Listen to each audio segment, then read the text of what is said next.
നമ്മളിപ്പോൾ ജീവിക്കുന്ന ജീവിതം ഉണ്ടല്ലോ, പല ആളുകളും ചിന്തിക്കുന്നത് അത് നമ്മുടെ സാഹചര്യം കൊണ്ട് വന്നതാണെന്നാണ്. പക്ഷേ ഞാൻ പറയുന്നു, അല്ല. നിങ്ങളുടെ സാഹചര്യമല്ല നിങ്ങളുടെ ജീവിതത്തിലേക്ക് എത്തിക്കുന്നത്, നിങ്ങളുടെ മൈൻഡാണ്. നിങ്ങളുടെ മനസ്സിൽ എന്താണോ നിങ്ങൾ ആവർത്തിച്ച് ചിന്തിക്കുന്നത് അതാണ് നിങ്ങളുടെ ജീവിതത്തിലേക്ക് ആകർഷിച്ചു കൊണ്ടിരിക്കുന്നത്. അപ്പോൾ നമുക്ക് നമ്മളുടെ ജീവിതത്തിലേക്ക് നല്ല കാര്യങ്ങൾ ആകർഷിക്കണോ, നല്ല കാര്യങ്ങൾ ചിന്തിക്കുക. അതല്ലാതെ നമ്മുടെ ജീവിതത്തിൽ എത്രയും ഈ വീഡിയോ കണ്ടുകൊണ്ടിരിക്കുന്ന നിങ്ങളോട് എനിക്ക് പറയാനുള്ളത്, നിങ്ങളുടെ ജീവിതത്തിൽ കഷ്ടപ്പാടുകളാണെങ്കിൽ നിങ്ങളുടെ മനസ്സിലേക്കൊന്ന് നോക്കുക. നിങ്ങളുടെ ചിന്തയിൽ 90% സമയത്തും ഇത് തന്നെയാണല്ലേ ചിന്തിക്കുന്നത് എന്ന്. അപ്പോൾ നിങ്ങൾ ചിന്തയെ മാറ്റാൻ നോക്കുക. കമൻറ്റ് ചെയ്യുക താഴെ, ഞാൻ എൻ്റെ ചിന്തയെ മാറ്റുന്നു. നാളെ മുതൽ അല്ലെങ്കിൽ ഇന്നു മുതൽ, ഈ നിമിഷം മുതൽ നമ്മളുടെ ചിന്തയെ ശ്രദ്ധിക്കുക.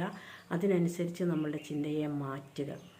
ചിന്തയിൽ നല്ല പോസിറ്റീവായിട്ടുള്ള കാര്യങ്ങൾ, ഒരു അസുഖമുള്ള ഒരാളാണിത് കാണുന്നതെങ്കിൽ പറയുക, എൻ്റെ അസുഖങ്ങൾ മാറി, എനിക്ക് അസുഖങ്ങൾ മാറിയതുപോലെ ഫീൽ ചെയ്യുന്നു. അതിനെ വിശ്വസിച്ചുകൊണ്ട് നിങ്ങൾ ജീവിച്ചുകൊണ്ടിരിക്കുകയാണെങ്കിൽ, ചിന്തയിൽ ഒരിക്കലും നെഗറ്റീവ് വരാതെ ശ്രദ്ധിക്കുകയാണെങ്കിൽ തീർച്ചയായിട്ടും നിങ്ങളുടെ അസുഖം മാറുന്നതായിരിക്കും, ഗ്യാരണ്ടിയാണ്. താഴെ കമൻറ്റ് ചെയ്യുക, ഞാൻ എൻ്റെ മനസ്സിനെ നിയന്ത്രിക്കുന്നു, ചിന്തകളെ മാറ്റി നല്ല പോസിറ്റീവ് ചിന്തകളാക്കുന്നു. ഓക്കെ.